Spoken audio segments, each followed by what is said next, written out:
Hello, my dear students. Good morning and जय Shri Krishna. Once more welcome to SSV Academy branch Neemuch. एक बार फिर से आप सभी का इस संस्था में स्वागत है.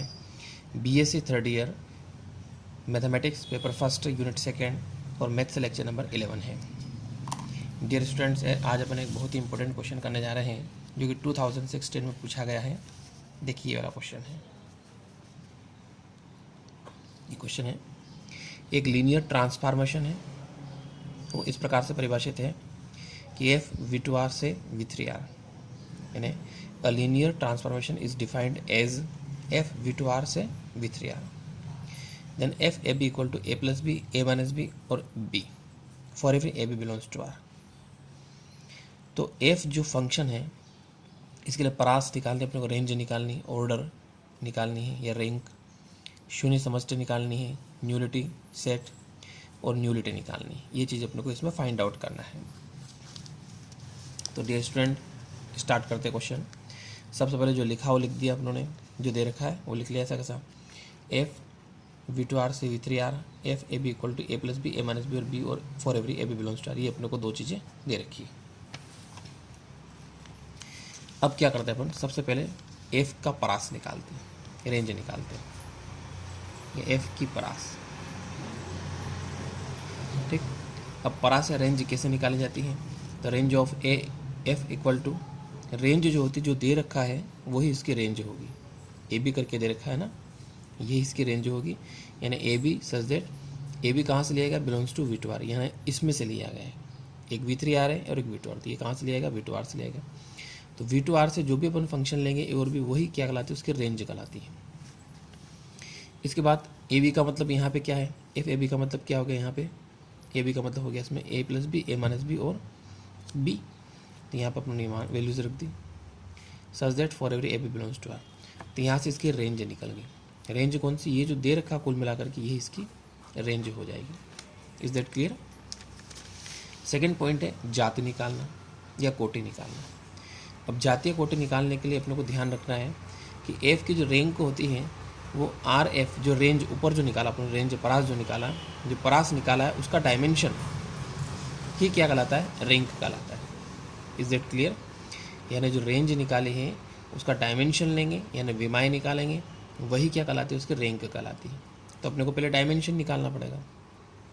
तो डायमेंशन निकालने के लिए आपको आर एफ का पहले एक आधार ज्ञात होना चाहिए. क्या ज्ञात होना चाहिए, आधार. तो देखो पहले अपन आधार निकालते हैं. अतः पहले आर एफ का आधार ज्ञात करना होगा, ठीक है. यानी first find the basis of R F, then तब हम जाकर के dimensions of R F find कर सकते हैं. मतलब सबसे पहले आपको बेसिस निकालना पड़ेगा. अब इसका बेसिस क्या होता है, तो जो समष्टि V2R होता है उसका प्राकृतिक आधार, नेचुरल बेस जो होता है, ये होता है 1001. ये आपको ध्यान रखना है, ठीक है. नेचुरल बेस क्या होता है, 1001 होता है. इट इम्प्लाइज दैट, इसका मतलब यह है कि एफ 1001 समष्टि आर एफ का एक आधार होगा. यानी ये तो इसका V2R का प्राकृतिक आधार है. जिसे आप इसमें एफ लगा देते हो तो ये जो रेंज चल रही है आर एफ की, इस रेंज का आधार निकल गया एफ. इसमें एफ फंक्शन लगा दिया तो ये इसका आधार निकल गया. क्लियर. तो 1001 तो V2R का आधार है, और जैसे आपने इसमें एफ लगाया तो ये आर एफ का आधार हो जाएगा. तो अपने को आधार ज्ञात हो गया. अब अपने को ये दिखाना पड़ेगा कि दोनों स्वरेखिक स्वतंत्र हैं. तो देखिए, यदि F10 और F01 रेखिक स्वतंत्र, अपने को दिखाना पड़ेगा ये दोनों क्या है, रेखिक स्वतंत्र है. तो रेखिक स्वतंत्र के दिखाने के लिए क्या करें, इसके लिए for every A B belongs to R, A into first में ए से मल्टीप्लाई कर दिया, प्लस सेकंड में बी से मल्टीप्लाई कर दिया, इक्वल टू 0 कर दो. Is that clear. अब लीनियर ट्रांसफॉर्मेशन की एक विशेषता होती है कि A into F plus B into F. तो इसको अपन ऐसा लिख सकते हैं, एफ ब्रैकेट में A into 10 plus B into 01 equal to 0, ऐसा लिख सकते हैं. वापिस यहाँ से एफ, इस फंक्शन को लिखा जा सकता है एफ ए बी. इस फंक्शन को क्या लिखा जा सकता है, एफ ए बी लिखा जा सकता है. अब ए बी का मतलब अपन जानते हैं, अभी जस्ट पढ़ा था अपनों ने.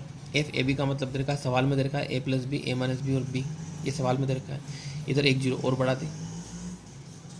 कंपेयर करोगे आप तो A plus B equal to zero, A minus B equal to zero, B equal to zero, तो सब बराबर जीरो जीरो हो जाएगी। यानी कहने का मतलब ए और बी दोनों जीरो जीरो निकल गए। जब ए और बी दोनों जीरो जीरो निकल गए, इसका मतलब यहाँ पे F10 और F01 ये रेखिकता स्वतंत्र हो गए, लीनियर इंडिपेंडेंट, इसको क्या बोलते हैं, लीनियर इंडिपेंडेंट हो जाएंगे, लीनियर स्वतंत्र, रेखिकता स्वतंत्र एलाई होंगे।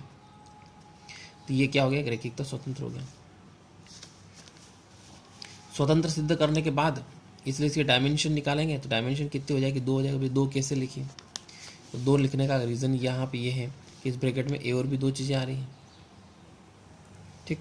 ये अपन ऐसा मान सकते हैं कि इसमें 2 वेरिएबल है ए और बी, इसलिए यहाँ पे 2 आ जाएगा, ठीक। तो dimension of range of F equal to 2।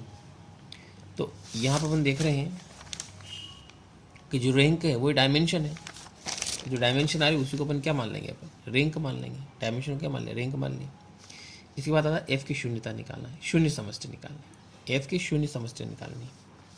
तो शून्य समष्टि निकालने के लिए यहाँ पे ये फार्मूला होता है एन एफ बराबर ब्रैकेट के अंदर A B belongs to V two R, ये जो स्मॉल ब्रैकेट में लिखा है ये वी टू आर से लिया गया, सच दैट इस प्रकार से कि F A B equal to 0 0, ठीक।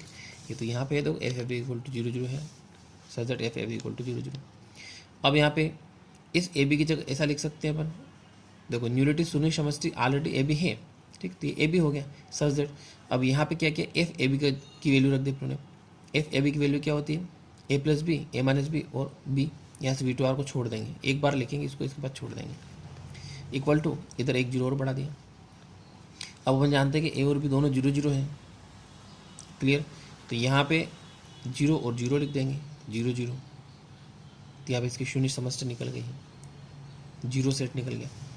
लास्ट में एफ की शून्यता निकालनी, एफ की शून्यता निकालने के लिए एक फार्मूला होता है rank F plus nullity F equal to dimension of V to.